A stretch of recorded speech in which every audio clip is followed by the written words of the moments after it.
Hi, it's Dr. Jean, the Results Queen. Today is the first Monday of the month. And you know what you do on the first Monday of the month? You work on your strategy. So today is Strategy Day. So what do you do on Strategy Day? Well, get out a piece of paper and a pen or open up a new Word document and think about what outcomes you want to achieve over a certain period of time. So, for example, there's only 8 weeks left of the year.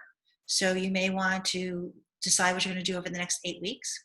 Or if that's too long, maybe you want to decide what you do over the next 30 days. But whatever time frame you choose, what you want to do is think about what outcomes do you want to achieve in that certain time period. And then once you figure that out, then develop the action steps that you will need in order to achieve those outcomes. Once you have your action steps completed, then put those into your calendar. And when you put those into the calendar, color code them so that you know that they stand out from your calendar.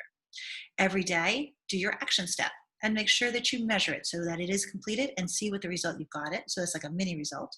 And then you'll be able to track all of those little mini outcomes to your big outcome. So that makes sure that you'll achieve that result that you're looking for. So today is Strategy Day. Get out your piece of paper, get out your computer and open up your new a Word document and go out and get results. I'm Dr. Jean, the Results Queen.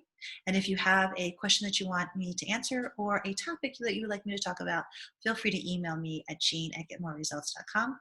And if you need help in terms of your strategy for the next 30 days or for the next 8 weeks, feel free to schedule yourself a free coaching call by clicking on the link in the email or in the captions.